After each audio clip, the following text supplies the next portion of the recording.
examples of what these tests are. Interspersed with the explanations of the various verses. I think we read last week about bread, and you've seen the abode of peace references on page 22. We mentioned earlier on in the course that there are a number of references in the book, allusions that Baha'u'llah makes to his own station. They're not direct, but they're there. For example, on page 22 he says, "This wrongdoer will cite but one of these instances, thus conferring upon mankind for the sake of God such bounties as are yet concealed within the treasury of the hidden and sacred tree." Veiled, but not very veiled. He's giving something that will confer upon mankind such bounties as are concealed within the sacred tree, tree being a symbol of the manifestation of God. That haply mortal men may not remain deprived of their share of the immortal fruit, and attain to a dewdrop of the waters of everlasting life, which from Baghdad, the abode of peace, are being vouchsafed unto all mankind. Now this reference to the Baghdad as the abode of peace, I believe comes at 174. You cross-reference this to page 174. There is a paragraph there in which Baha'u'llah says, "We seal our theme with that which was formerly revealed unto Muhammad, that the seal thereof may shed the fragrance of that holy musk which leadeth men unto the Rizwan of unfading splendor. He said, and his word is the truth, and God call us to the abode of peace, and he guideth whom he will into the right way."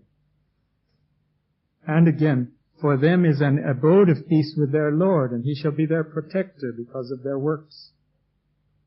This he hath revealed that his grace may encompass the world." Now, Baha'u'llah declared his mission in Baghdad, and Baghdad is the name of it in Arabic as Dar es-Salaam, the abode of peace. And this is where these cross-references between Baghdad and abode of peace come about. He further adds on page 22, we ask for neither meed nor reward. We nourish your souls for the sake of God, and we seek from you neither recompense nor thanks. This is the food that conferreth everlasting life upon the pure in heart and the illumined in spirit. Again, prerequisites for the attainment of the nourishment in the book. That there are spiritual requirements to be able to draw from it its maximum benefits. The next paragraph is an example of these series of short rapturous passages that Baha'u'llah intersperses between the explanations that he makes about the verses. He seems to take off from the theme. He's dealing with interpretation. Verses, suddenly he just soars up. "Oh, the pity," he says, "that man should deprive himself of this goodly gift, this imperishable bounty, this everlasting life. It behoveth him to prize this food that cometh from heaven, that perchance through the wondrous favors of the Son of Truth, the dead may be brought to life, and withered souls be quickened by the infinite Spirit. Make haste, O my brother, that while there is yet time, our lips may taste of the immortal draught, for the breeze of life now blowing from the city of the well-beloved cannot last. The streaming river of holy utterance must needs be stilled, and the portals of the Rizwan cannot forever remain open. The day will surely come when the nightingale of paradise will have winged its flight away from its earthly abode unto its heavenly nest. Then will its melody be heard no more, and the beauty of the rose cease to shine. Seize the time, therefore, ere the glory of the divine springtime hath spent itself, and the bird of eternity cease to warble its melody, that thy inner hearing may not be deprived of hearkening unto its call. This is my counsel unto thee, and unto the beloved of God. Whosoever wisheth, let him turn thereunto. Whosoever wisheth, let him turn away. God verily is independent of him, and of that which he may see and witness." And you recall this parallels one of the hidden words. It parallels the hidden word from the Persian, number 15, where he says, "O Son of Spirit, the time cometh when the nightingale of holiness will no longer unfold the inner mysteries, and you will all be bereft of the celestial melody and the voice from on high. Sometimes people ask the explanation of that. You can refer them to this fuller passage, which seems to make clear that the physical presence of the manifestation as a revealer on this earth amongst his fellow beings has a limited duration. And once that's over, that nightingale is flown. So the verses remain, and we have it. It's not the same as hearing them or seeing them from issuing forth from the manifestation of God. There's special days of Rizwan, as he said, paradise. Now, up to page 24, do you have any questions that haven't been covered in the annotations or the explanations that we've been talking about? Anyone want to ask anything at this stage?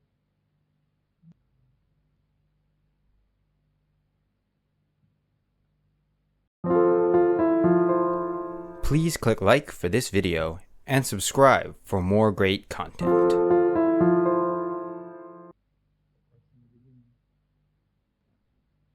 A little more about this nightingale. It's often used to symbolize the manifestation of God in the writings.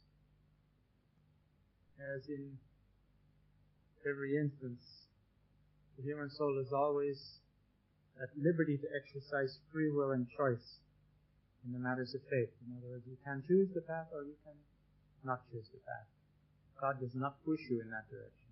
He calls you, guides, but it depends on our own free will if we're going to follow or not follow.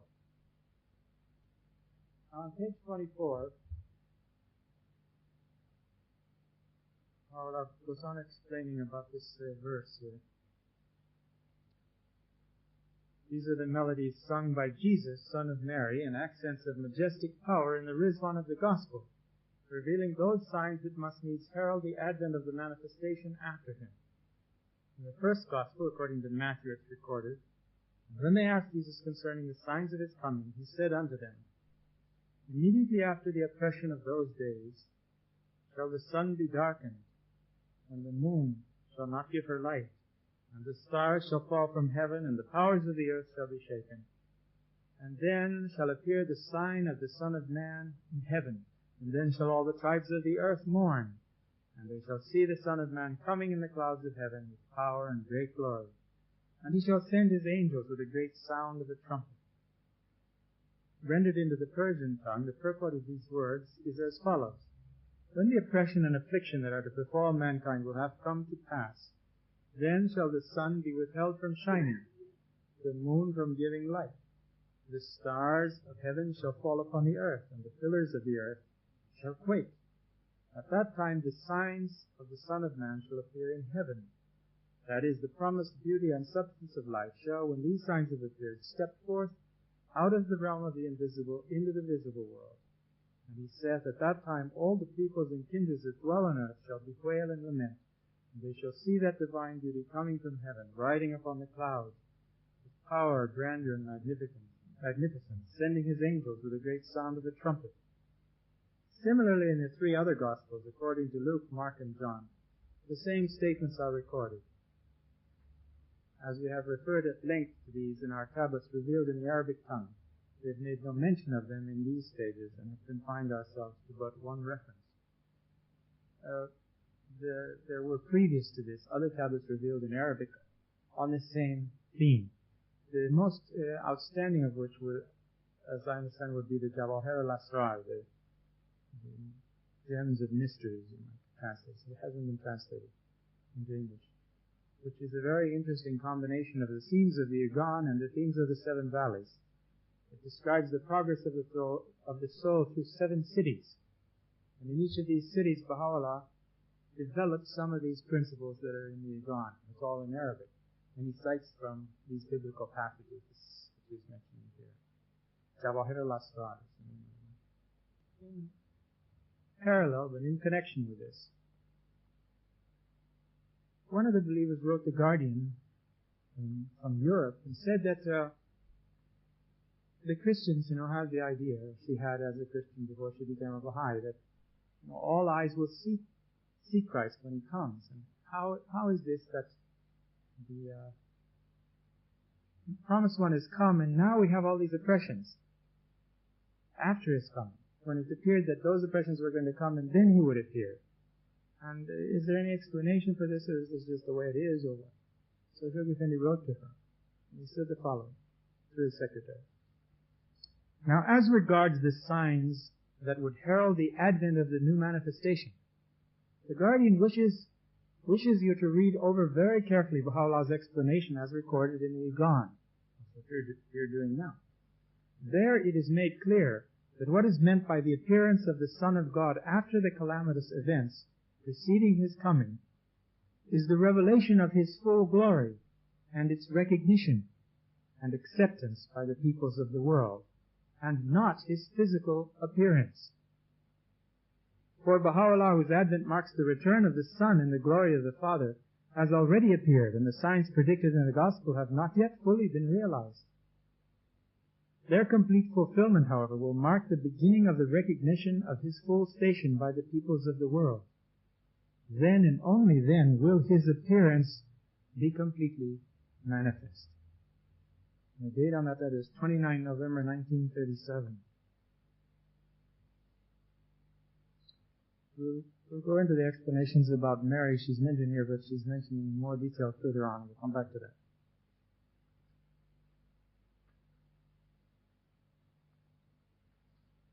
There was a reference also to these tablets that we just spoke about on page 19, our former tablets. And this is also, again,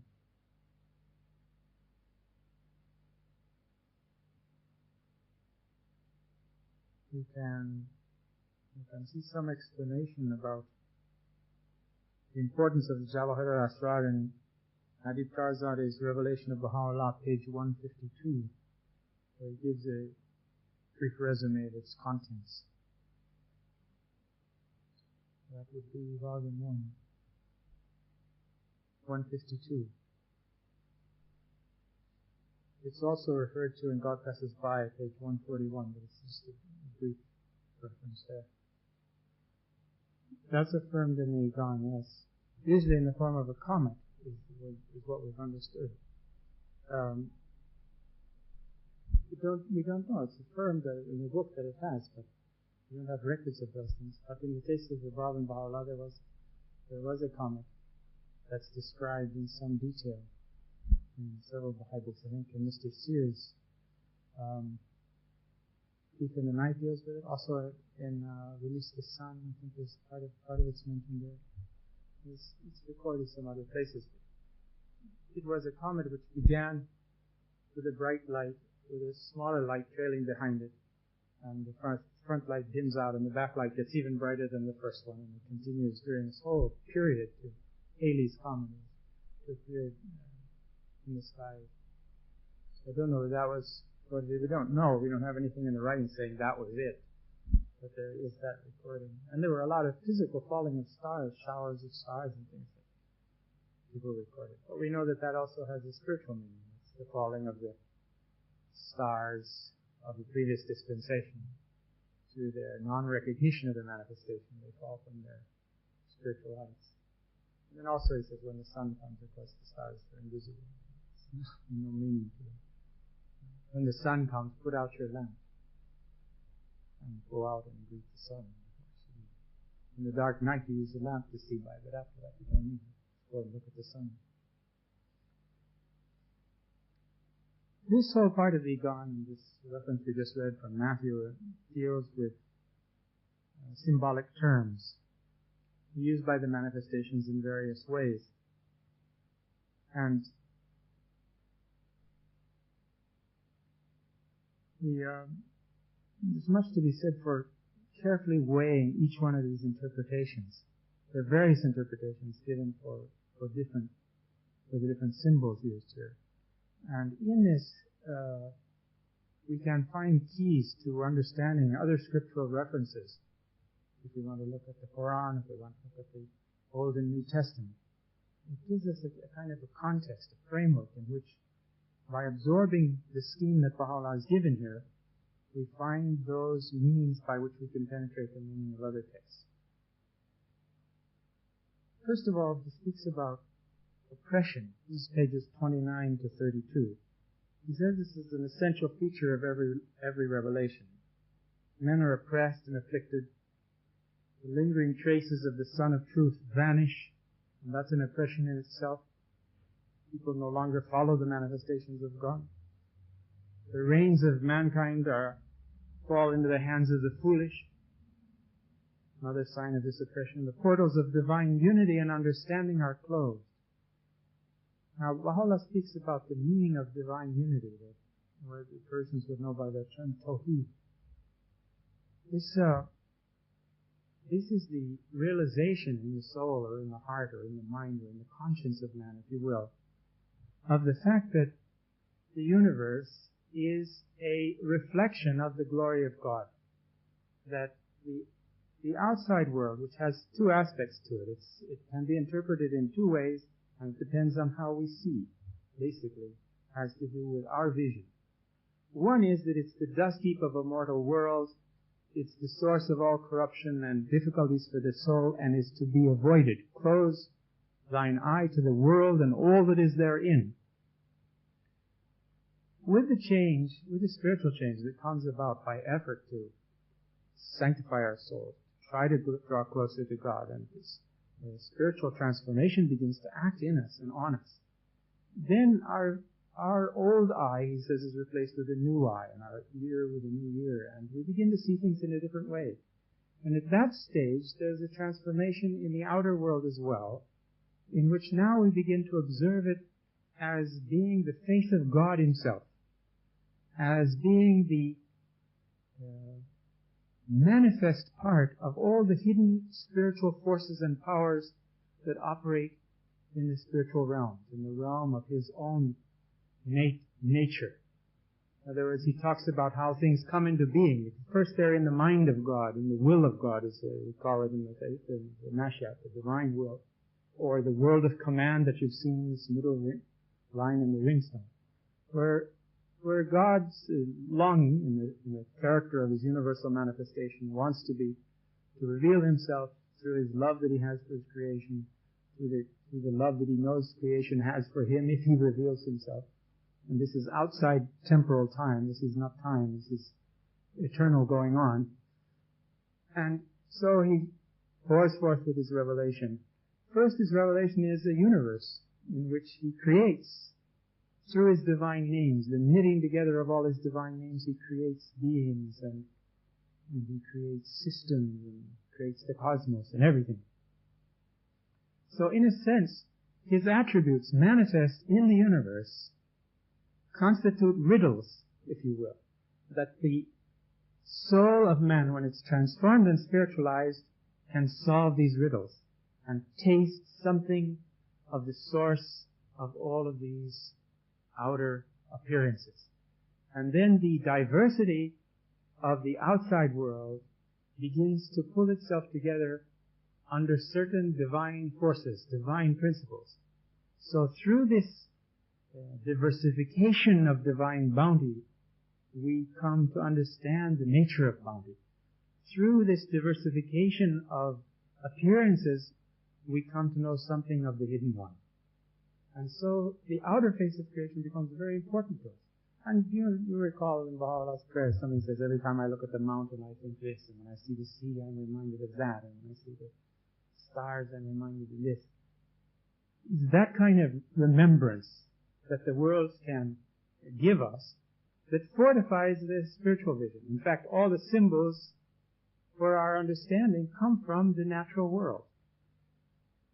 There are no clear ways to represent intellectual realities free of symbolism in this realm of existence. So, Abdul Baha says that all things are as words and letters. All created things are as words and letters. The universe is a book to be read. If you become literate, spiritually literate, then you read this book, and that suffices everything. You can attain to the deepest and grandest mysteries, he assures us, by this means. And you will also attain to this gradually, it's hinted at in the writing, you attain to understanding of spiritual laws that operate at the different levels of existence. By seeing the way things are in physiology or in botany, you discover certain forces or certain processes which repeat themselves at various levels, and then they become the symbols of those levels in our own spiritual lives. And they become the symbols of the relationship of the manifestation of God to us, like the sun and its shining and the effect of how it causes the seeds to burst forth and how it sustains life and existence. So the Son of Truth comes, and in the meadow of your heart, those bulbs that He's placed there are activated because you turn to the Son of Truth, and suddenly your inner being is filled with hyacinths and roses and fragrances that you couldn't discover there before, because the plant had to grow and the blossoms had to burst forth. All these various things were happening. The dark clouds of your passions and desires had to be dispersed so that the clear, bright, crystal sun could shine. Now that reminds me that the dark clouds of our self and passion are also can be considered rain clouds, and they'll let loose their water, and that will also help cleanse us in the process. And maybe then when the sun comes out, we'll be very prepared. Alert. Certain knowledge. This is again, he says, certain knowledge is replaced in the time of this oppression by idle fancies, which we then call truth and hold up to as the highest ideals of our lives. He says, well, certain knowledge, again, this is that sure knowledge, this is that certitude that comes about through freeing ourselves from the world and its shadows and its conditions and coming into the light of divine recognition and understanding of the manifestation of God. So we're not saying, well, I believe in God. I think there's a God, and I think that the manifestation of God is from God. I really believe that. It's not at that level anymore. It's something you couldn't phrase it that way because it's your whole being. I mean, it seems that's so cheap and so small to say that. Remember where he says, he quotes one of the hadiths, Bahá'í, in some answered questions. He says, the good deeds of the faithful are the sins of the near ones. It's an enigma, it sounds. How can that be? The good deeds of the faithful are the sins of the near ones. A good deed of the faithful is to affirm that the manifestation of God is from God. For the near one, his whole being would say that just to say this is not sufficient. His being should reflect the divine will and purpose, and there shouldn't be any need for words. How do I know? Are there all these various levels of doings, Sometimes the simple good deeds that we conceive of in our daily lives, we may do not yet realizing that we have a motive of wanting to be recognized for our goodness, that we produce an outer deed that people will say, oh, it's very good. That was wonderful. What a wonderful Bahá'í you are, Oh, it's nothing. I just love to hear that when you say that. And you're going on this way, and it's really, that's the good deed of the faithful, but there's the sin of the near one who doesn't want to have the praise and adulation of the community for what they're doing. It's just, the ego is always dancing around finding new tricks to play on us. Corruption usurps the station of righteousness. So the heroes of our movies and films and our novels and everything are the people that live at the edge, the fringe of excitement and, I'm afraid, corruption. The want of capacity to acquire spiritual knowledge. What's more impressive than that? The want of capacity to acquire spiritual knowledge. The second subject that we have here listed is the manifold meanings intended by the terms sun and moon. Baha'u'llah goes into some detail on this, pages 33 to 43. First, the sun is the symbol, of course, of the Son of Truth. And you'll see that translated sometimes as the Son of Reality. This is the same thing. Shamsi Haqiqat. It means truth, it means reality, it means both. So don't think that they're two different things, it's the same thing. These, of course, are the universal manifestations of God. The prophets of God, the saints, and their companions these are all referred to as the sun and the moon. Also, he says that sometimes the divines of former dispensations are referred to as the sun and the moon, and he cites one particular example. I'll bring that up because you'll probably never hear of it if we don't.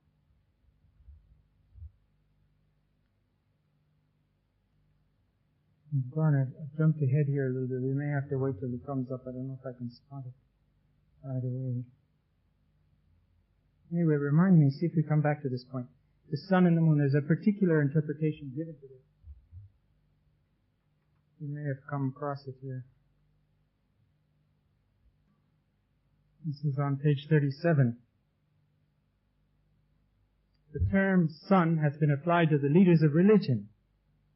That the term sun has been applied to the leaders of religion is due to their lofty position, their fame and renown.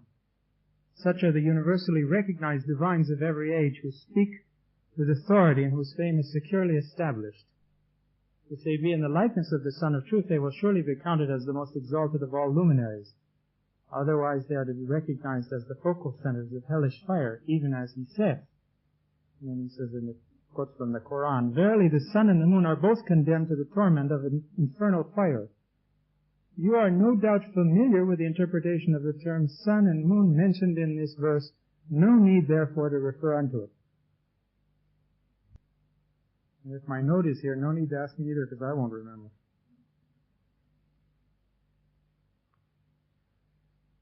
Okay, this interpretation of this verse is the one current among the Shia Muslims that he refers to. It's based on an Islamic tradition, namely that from the Imam Reza, and it identifies the sun and the moon as referring to two specific individuals who, when the Qa'im appears, will deny and oppose him.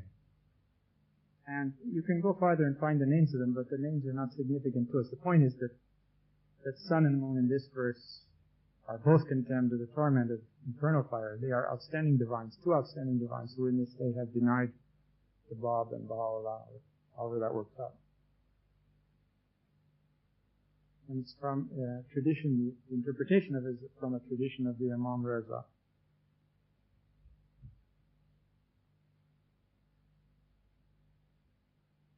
It goes on to say, and whosoever is of the element of this sun and moon, that is, follows the example of these leaders, is setting his face towards falsehood. And in turning away from the truth, he undoubtedly cometh out of infernal gloom, and returneth thereunto.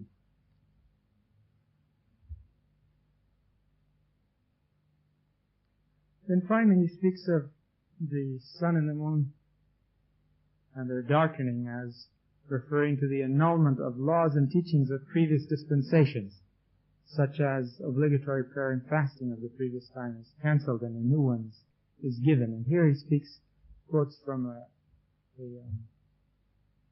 verse that says Islam is a heaven and fasting is its sun, and obligatory prayer, it just says prayer here, but actually the word is salat, and that's only can be used for obligatory prayer, but that still translates prayer.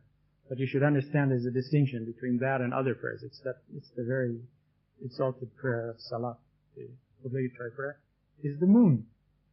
Now Baha'u'llah takes this theme into his own writings in other places, not quoting it anymore. He says, "Know thou verily that the two great pillars of the cause of God," or so on, are fasting and obligatory prayer, and that fasting is the sun and obligatory prayer is the moon that illumines the heaven of religion. So this holds true not just for Islam, but for our own faith. Now notice the position of fasting here. It's in the position of sun rather than, it has a very high state in the effect that it has on our lives, on our spirituality, on our penetration of divine text. And we can approach the fast now with some eagerness that we're going to get more out of the Íqán when we get to the fast, and he's working on this transformation of our characters and are drawing on the grace of God, the special grace of God, he says, which every hour of that period has been endowed with. And we're going to fast in the Holy Land in the shadow of the shrines. So if we don't do it now, I don't know when you're going to do it better, but maybe you will later on too, I don't know.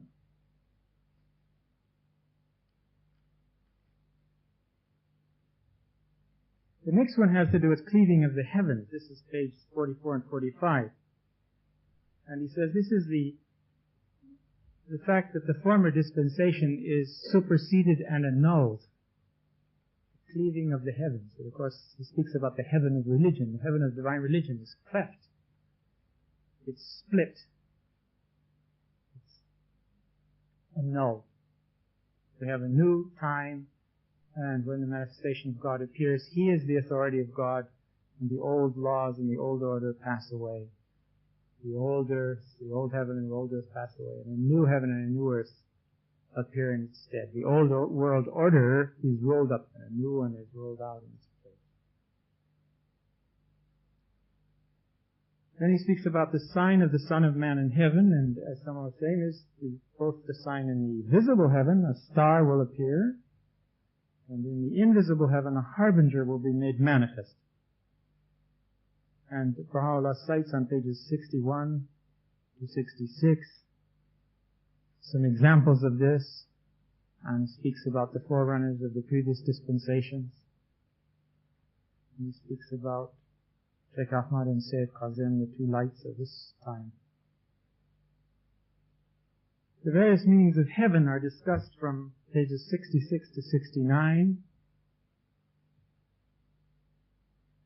referring to the loftiness and exaltation of the manifestations, and then Baha'u'llah discusses the many and diverse applications of the word heaven, the term heaven, like heaven of command, heaven of will, heaven of divine purpose. He lists the various ones. What the meanings are of each of these, you have to discover from some from here, some from other tablets, see what you can understand. Then he speaks in pages 71 to 76 of the clouds of heaven-sent trials. He says these are things contrary to the ways and desires of men, including the annulment of the former laws, which people may be attached to, the abrogation of former dispensations, which they're very attached to, the repeal of rituals and customs current amongst men. Do I have to give up Christmas? The appearance of the manifestation in the image of mortal man with human limitations. And of course this is that last meaning of clouds, and Abdu'l-Baha dwells on that too, that the coming of the Son of Man in clouds, the coming of the manifestation on the clouds, or in the clouds, is the cloud of his very physical being, the fact that he requires food to eat and a place to shelter himself and clothes to clothe him and sleep and all the apparent requirements of other physical beings is a great veil, a great cloud that tests the people. And the manifestation plays the role of a human being in the sense that he lets himself be imprisoned and so on, where we see from time to time he manifests a power that changes everything around him if he wants, and has full sovereignty over creation, but he doesn't exercise it. He submits. He lets the drama of the kingdom be played out. He lets men's free will operate, even with relation to himself in the midst of this. And through these sufferings he gives us an example. He draws out of us the empathy and feeling that we should have. Imagine the manifestation of God is, we're told, no one has suffered like Baha'u'llah has suffered. And yet physically you could say, well, maybe people in the Holocaust being burned up in an oven was worse, or whatever. We could say physical things that might be worse than Baha'u'llah's physical suffering. So we say, well, already he was a child for 4 months and this was terrible. But the suffering of Baha'u'llah, I think, transcends any physical suffering. Having come with the consciousness of the potential of what the human race can be, looking upon any soul and seeing what a heavenly glorious being is latent there, and yet seeing not the slightest flicker of response or movement to the grace of God being poured out upon that soul and upon this world, that can become a heavenly kingdom, that can become the footstool of God, that's destined to radiate all of these powers of the divine names from pole to pole, he says in the future. And yet, at the time that the very bearer of all these tidings and gifts is there, nobody recognizes that they're gifts. They persecute him, they jail him, they torture him, they punish him, they lock him away, they exile and banish him, they curse him, they revile him. The wronged one, if he calls himself the wronged one of the world, when it wakes up, it will understand why that title is so appropriate. The wronged one of the world. The purest and holiest representation of the essence of God amongst the peoples of the earth. The return of all the manifestations of the past as the new beloved. And the world just lies there on its bed of heedlessness. Or worse yet, gets up and throws rocks and stones. I don't know how we got into the faith. I mean, we were lucky. Somehow, either our mothers and fathers did something, or our grandfathers, or we found the faith ourselves. It's a miracle. Why has Baha'u'llah chosen you and me out of all of the people that are doing wrong things in the world to shower His gifts and graces on? And how can we feel? How can we draw from that grace? How can we understand the love that Baha'u'llah has, that He has taken us and He holds us to Himself? With all of our weaknesses and frailties and shortcomings, He still holds us to Himself simply because we say we believe. We want to believe. We are attracted to His beauty and to His light. And as it says in the Dawnbreakers, we must have done something in our life that was pleasing to God. One thing maybe, we don't know what it was. Maybe He'll tell us sometime. Maybe we'll realize at that point what it was. Or maybe we still won't see the significance of it. I don't know, I can't imagine. Do you know what you did in your life that was the source of this? Not only that you have come to the cause, but that you have been called by the Supreme Body of the Faith to serve in the shadow of the holy shrines and on the mountain of God at the time of the end, at the threshold of the lesser peace, at the age and moment of transformation of the human race, at the coming of the maturity of all mankind that's been longed for 6,000 years of recorded history that we have as far as religion is. Why were we even born now? How did we get on the list to be born now? And then on top of that, managed to get through a waiting line of 6 billion people or something, whatever it is out there, and come in here and be one of a few million? And then not only one of the few million, but of a handful of those that are awake and alert and are active servants of the cause, that not only have affirmed the truth of the faith, but have arisen with their life and flesh and being and forces to try to do something for the cause, to give of their time and their energy for the faith. I don't know, I can't imagine how blessed you are, we are.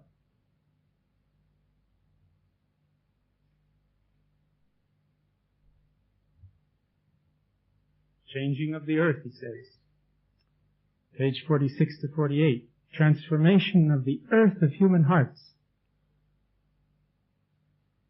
Though it's dirt, yet He makes flowers grow in it, makes beautiful things spring forth from it. It's again the way you view the world. You can view it two ways. The way you view the substance of the human heart. If you leave it without any effect, it's dirt, that's for sure. But if you subject it to the rain, the divine bounty, and the sunlight of the Sun of Truth, then you see out of this comes all kinds of miraculous developments.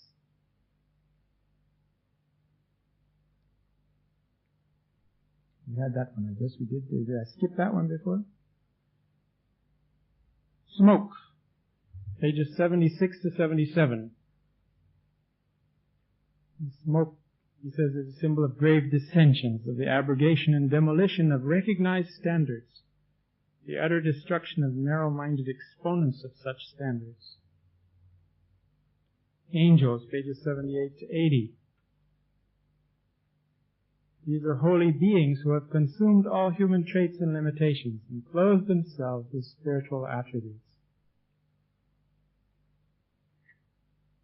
Says in other places about these that these are human beings that have attained these qualities.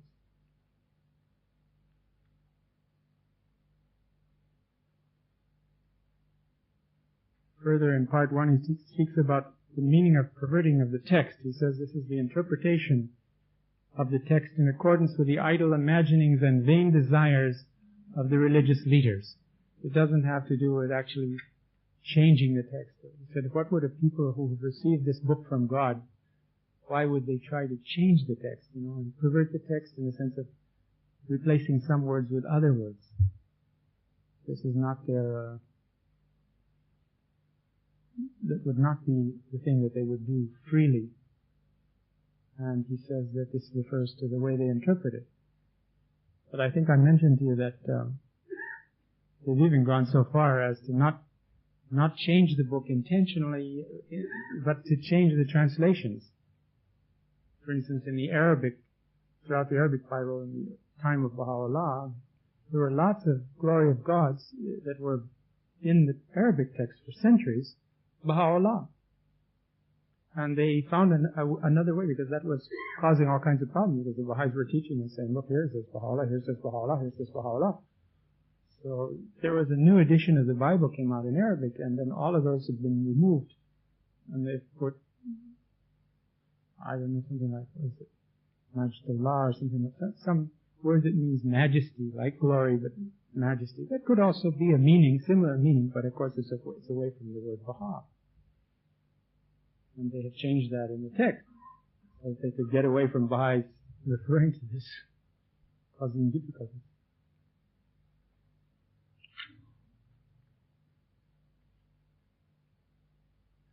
The rest of the symbolic terms come in part 2. We'll come back to those at another moment. Now we'll go back to the annotations briefly.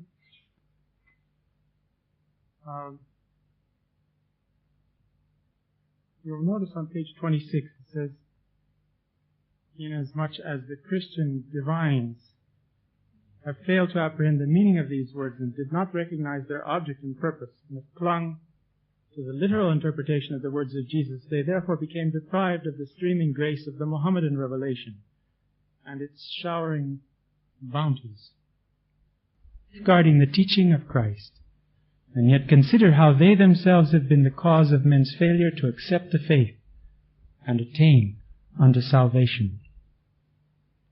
This is cited in the Selections for the Writings of the Bab, page 123. On page 27 there's a reference to, in like manner have such false imaginings caused other communities to stray from the Kosar of the infinite mercy of providence and to be busied with their own idle thoughts. Kosar, do you know this word, Kosar? It literally means abundance. It's known traditionally as the name of a river in Paradise. Meaning as the word Kosar, but it's translated, and where it's been translated by Shoghi Effendi, it's called the heavenly river, the living fountain, and similar phrases. For example, in the long obligatory prayer, make my prayer, O my Lord, a fountain of living waters. This is the word Kosar again. Make my prayer a Kosar of living waters.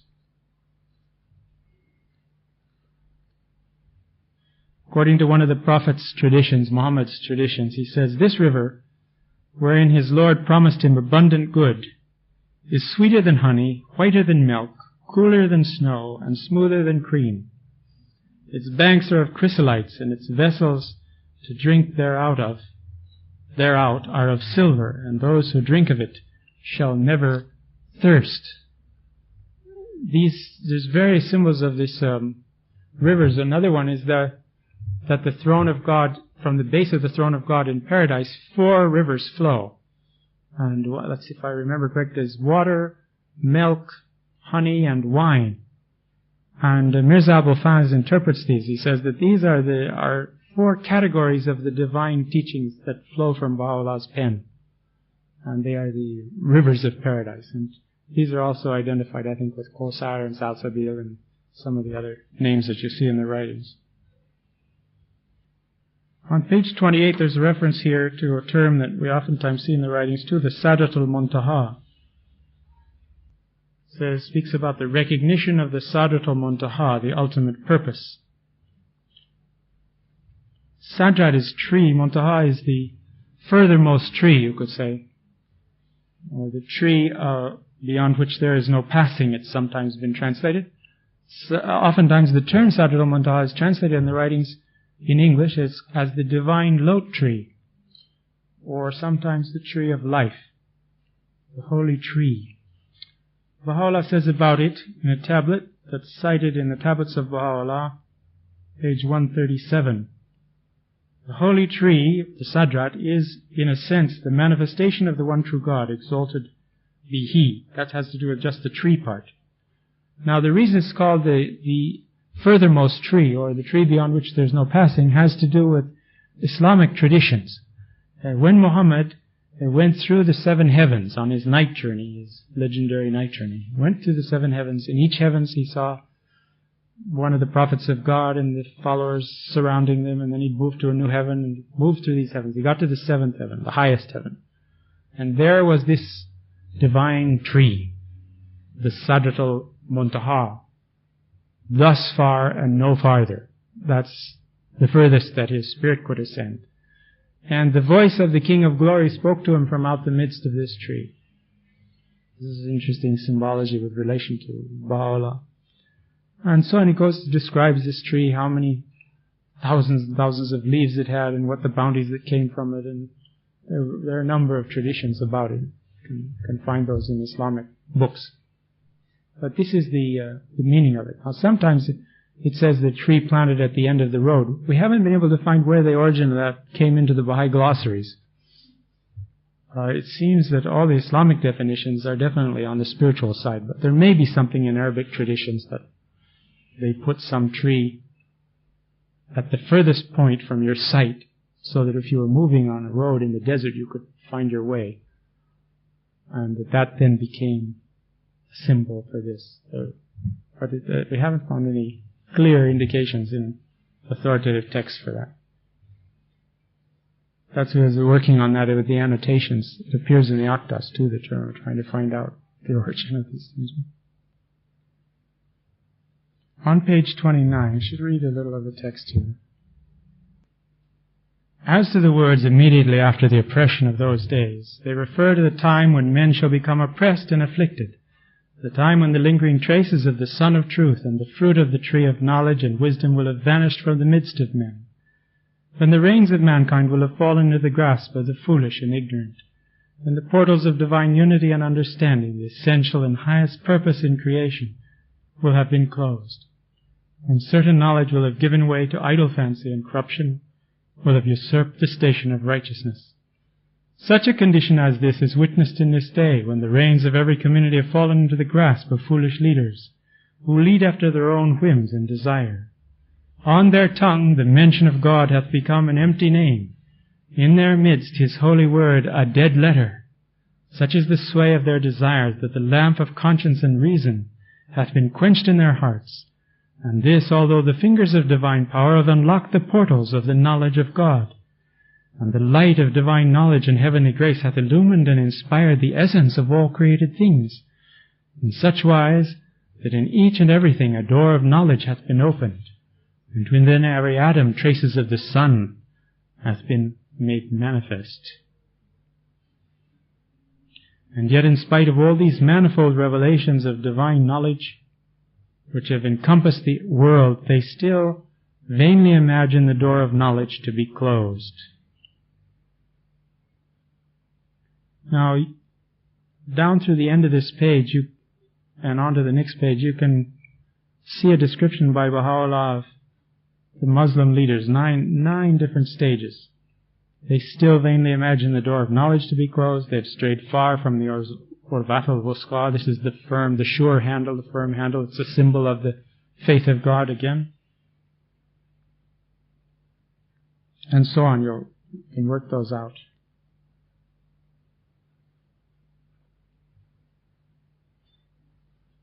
With regard to this essential and highest purpose of creation, the faith clearly states that the motive behind creation is centered on man's attainment of the bounties of divine unity and understanding, or the knowledge of God, the love of God. The true principle of divine unity, as defined by Baha'u'llah, corrects the erroneous beliefs of some of the Muslim mystics of the past, who viewed themselves at times as an embodiment of divine essence itself.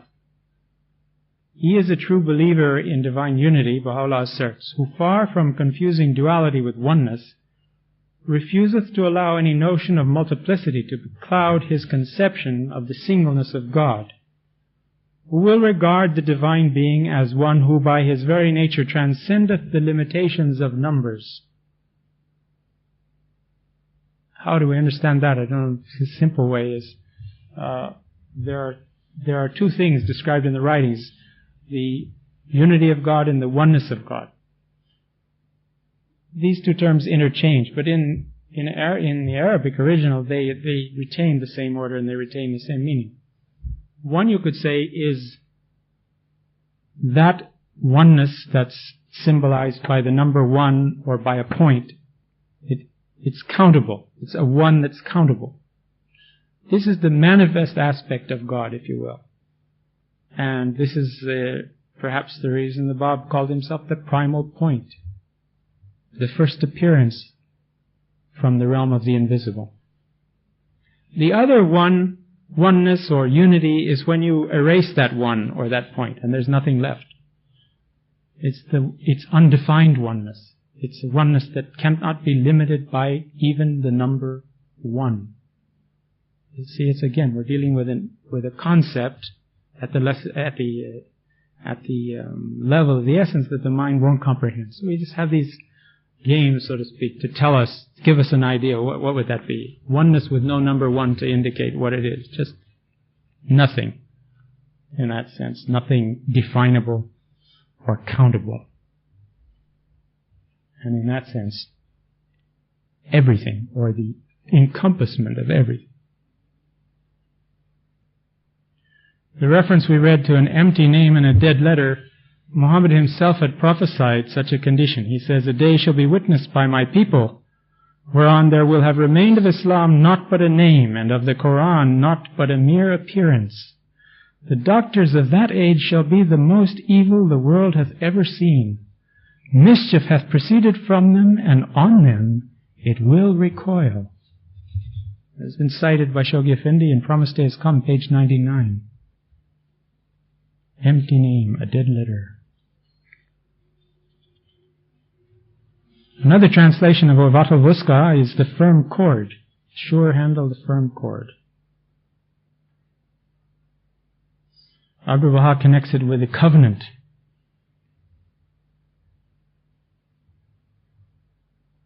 In the Quran, Muhammad states that whoever shall deny the Taghut, the idol, and believe in God, he will have taken hold on a strong handle, or Vatul Wuska, that shall not be broken. In one of his prayers, Baha'u'llah invokes God to write us down with such of thy servants as have repudiated the idol, the Taghut that's mentioned in the Quran. And he identifies this with Mirza Yahya, and firmly believe in thee. And the fulfillment of this verse about whoever shall deny the Taghut and believe in God, he will have taken hold on a strong handle, which is the Quran, chapter 2, verse 257. Well, he speaks about those who rejected Mirza Yahya as having fulfilled that. This prayer is from Present Meditations of Baha'u'llah, page 132, if you want to reference it there, because there he doesn't refer to the Quranic verse. On page 35, we have a reference to the Immaculate Souls.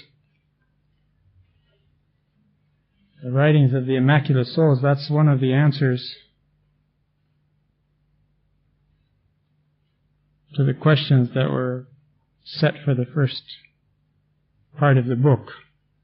One of the titles of the Imams, Ahle Ismat, if you're following it in Persian.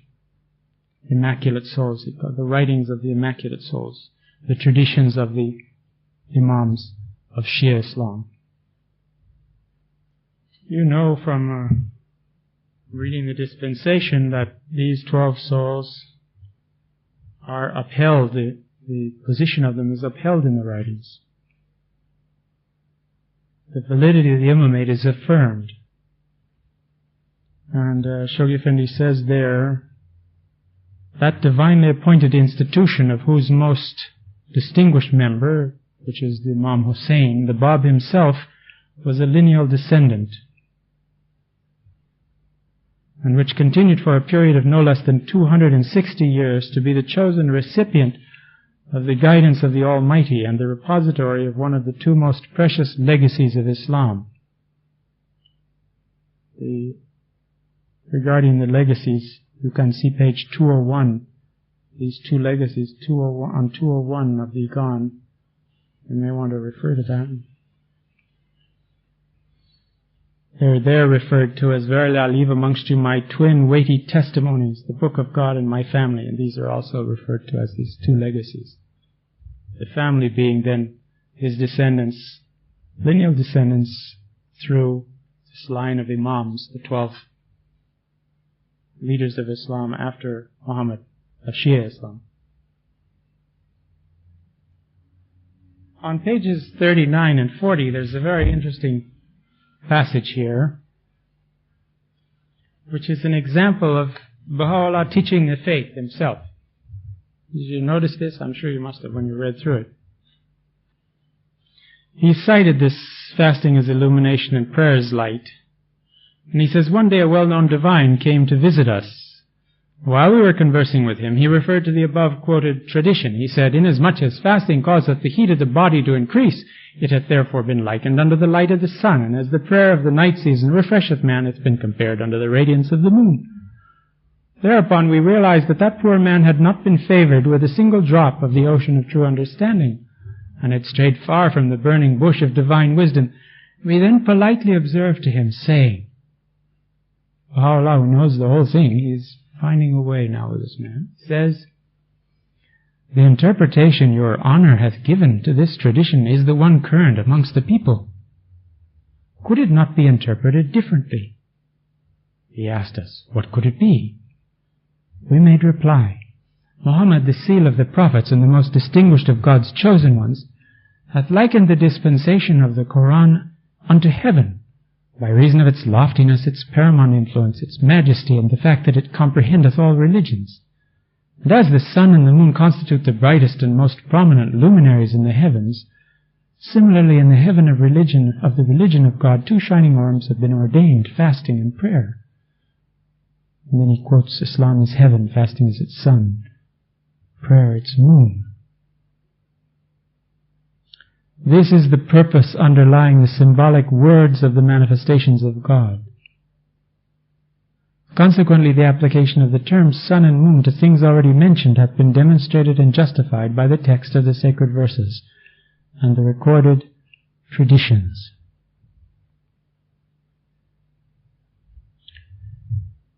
On the same page there's a verse quoted, "The righteous shall drink of a cup tempered at the camphor fountain." What could be the meaning of the camphor fountain? Did you find anything on that? Seven Valleys, page 37, Baha'u'llah says, "If the interpretation of camphor becomes known, the true intention will be evident." No further elucidation has been found in the available Baha'i writings on the subject. Traditionally in the East, camphor is recognized as a powerful medicinal substance, and it's mainly employed to subdue excessive carnal passion. If you drink from a cup tempered from the camphor fountain, maybe some of the things that bother you will be reduced. There's a beautiful passage on page 43, again one of these rapturous things.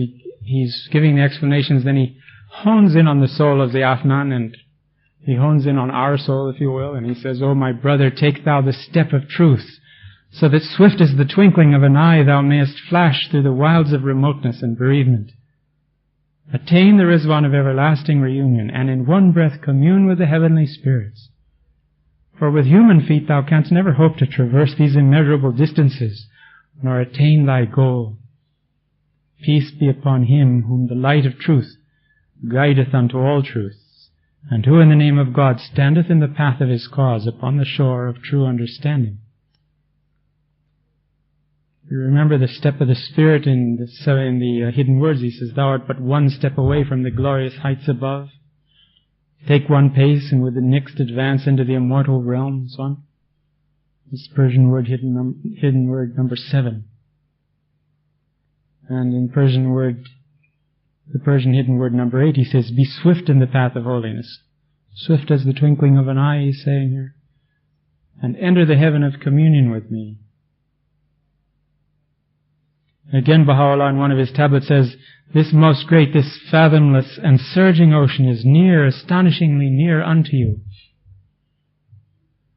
Behold, it is closer to you than your life vein. Swift as the twinkling of an eye, ye can, if ye but wish it, reach and partake of this imperishable favor, this God-given grace, this incorruptible gift, this most potent and unspeakably glorious bounty. Gleanings, page 326.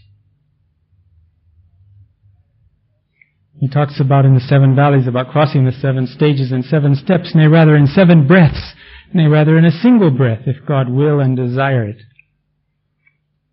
So there are approaches besides reading all the holy books many times. Up to page 43, any other points that you wanted to ask about it? We're not really studying the text, we're picking and choosing, but finding our way along here. Urvat al-Wuska, the sure handle, the firm cord are 2 ways it's been translated. Anything else? Are you reading the text? Are you getting along with the text? Are you finding your way? Because as we're not reading it all in class, if you're not keeping up with it, you'll just be getting very sketchy images here. Have you answered the questions? What initial prerequisites are given for the attainment of faith and certitude? This is the questions relating to pages 1 to 49. I presume you found on page 3, they that tread the path of faith, they that thirst for the wine of certitude must cleanse themselves of all that is earthly.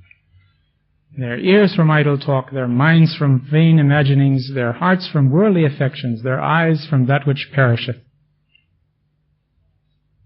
They should put their trust in God, and holding fast unto Him, follow in His way. This question of placing trust in God seems to pass us by very quickly. And we have all these other things that says, trust in God. Place yourself in the hands of God. He knows how to bring you to fruition.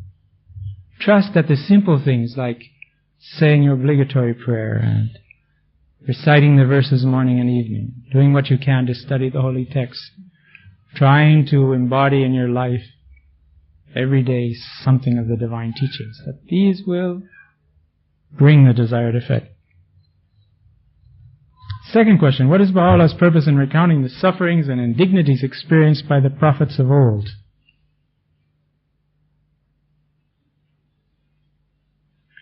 I think on page 7 you find, perchance this may enable a few to cease to be perturbed by the clamor and protestations of the divines and foolish of this age, and cause them to strengthen their confidence and certainty.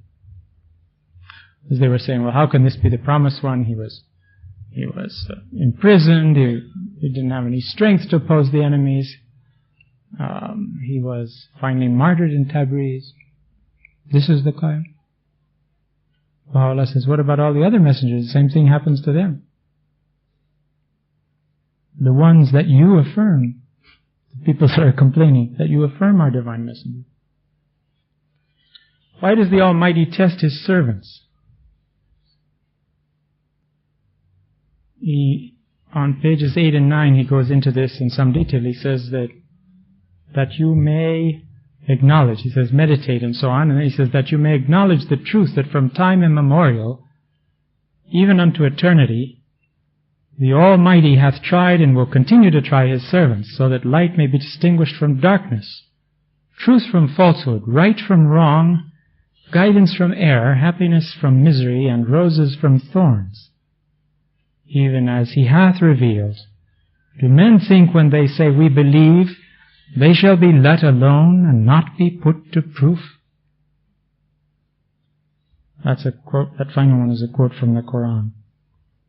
What are the causes of the denial and persecution of the manifestations of God?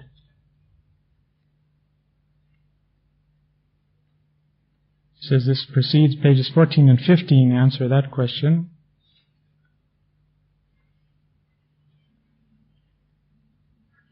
They get their understanding, their testimonies, their standards from the clergy, and hence,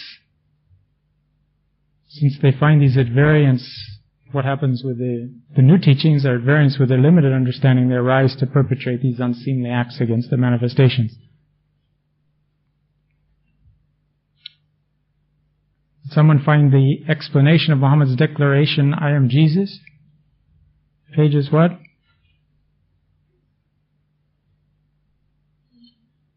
(20 to 21). Right. As to the matter of names,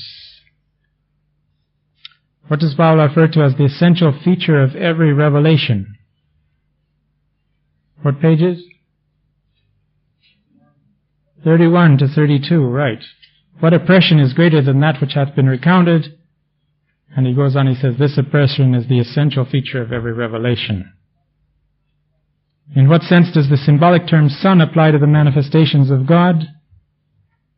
Describe the influence of the manifestations of God on the world. Pages 33, 34. That's a particularly important passage in preparing the ground for discussion of the station of the manifestations in part 2 of the Íqán. How do the terms sun and moon relate to the laws of prayer and fasting? We've already dealt with that, pages 39 and 40. What are some of the qualities demonstrated by Baha'u'llah in his example of teaching given on pages 38 to 40? You think of those? Those are not cited directly in the text, except that he says we politely observe. Politeness is one, humility is another.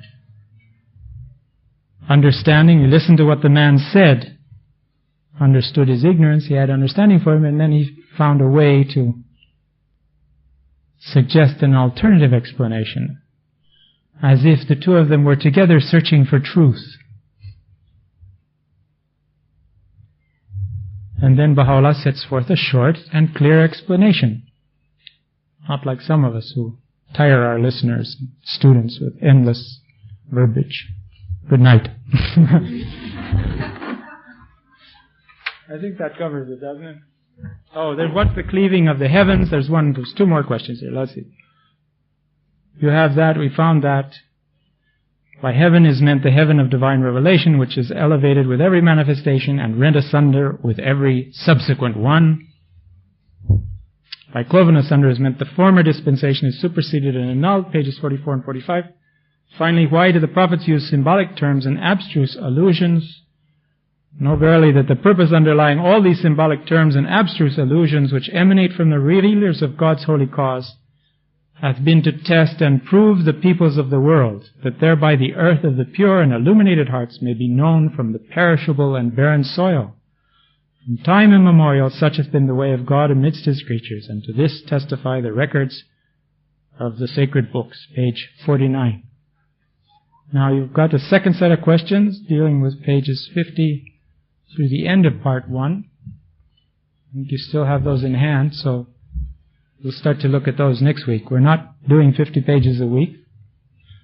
If any of you have to leave at the end of how many classes, I don't know what we can do, but I prefer to not just completely skip large sections because we haven't handled them, and it's a challenge to anybody to try to cover even the bare minimum of 50 pages in one evening. So if you're satisfied with this more leisurely pace, we'll go on at this. We'll try to keep up the rhythm of it, but at least